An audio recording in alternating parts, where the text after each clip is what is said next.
Remembering the future. Remembering the future. Lloyd Smith.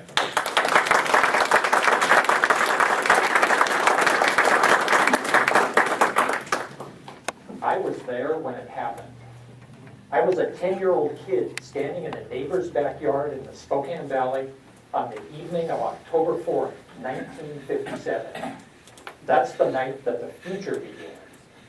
Mr. Toastmaster, fellow Toastmasters, and guests, I was there with about a dozen kids and a few adults looking up to the west, waiting for the first artificial satellite, Russia's Sputnik 1, to appear overhead. Right on schedule, there it was, a tiny white dot crossing the sky from west to east. A shortwave radio that the neighbor had tuned to the satellite's frequency began beeping regularly. That was it. The only thing that beach ball-sized satellite could do was transmit that radio beep. But that was more than enough. It was a man-made moon. Think of it for a moment. A doorway to the future had suddenly swung wide open in front of us. Through it, we could see huge wheel-shaped space stations with hotels and zero-gravity amusement parks. We could see regular tourist flights to resorts on the moon and then on to Mars. We could see colonists settling the solar system and then spreading out to the galaxy. All of those library books about space travel, all of those science fiction stories, all of those Flash Gordon movies.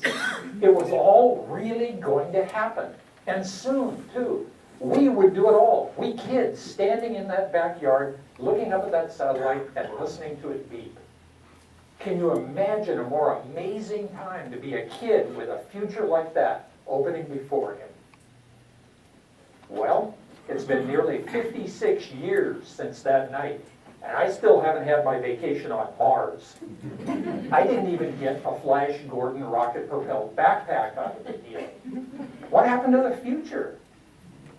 Now, clearly, here we are in 2013, so a future has occurred. But what about that particular future? The one that we predicted so clearly that night in 1957. Abraham Lincoln once said, "The best way to predict the future is to create it." I think Lincoln meant that in two ways. Creating the future first calls for us to imagine it, and that's what we were doing in that backyard. But that's not enough. Creating the future also calls for us to keep what we have imagined alive. We have to nurture it. We have to defend it against other possible futures, which may be cheaper or safer or easier. Creating the future requires single-minded focus. Without that focus, our vision of the future begins to fade away and we begin to forget it. That's what happened in the years following 1957. Most people simply forgot the vision of the future that was so clear to us that October night. George Santayana once said, "Those who cannot remember the past are condemned to repeat it." But I think it's equally true that those who cannot remember the future are condemned not to have it.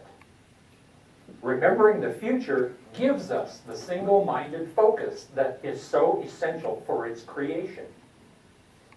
This is all even more true on a personal basis. Indulge me here for a moment. Close your eyes for a moment and think back into your childhood to when you were about 10 years old. Can you remember one of those possible futures you saw for yourself back then? Try to bring it to the forefront of your thoughts. Can you see it as vividly as you first imagined it when you were a child? You can all open your eyes now, by the way. If you can see those futures, then this room is filled with an infinitude of futures, of possibilities, of dreams, and all of us are the richer for that. That's because when we remember the future, we affirm our faith in the possible.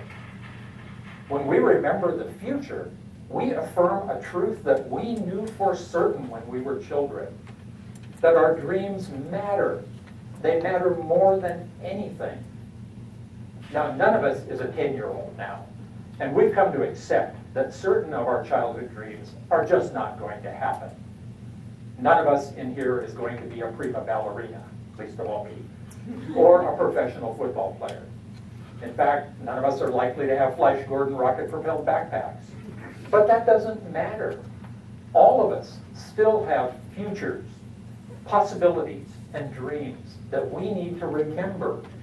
And we need to remember them the same way we imagined them as children, with a sense of wonder and hope. Look back again at that future I asked you to remember a moment ago. Notice something important about yourself. In that future, you are not looking backward filled with wistfulness or dread. That's because you're not going backward.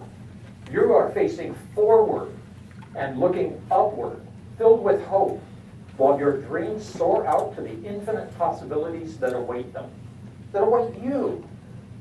You can still have those futures, you know. You begin by remembering them. It's not too late. Never too late. Mr. President.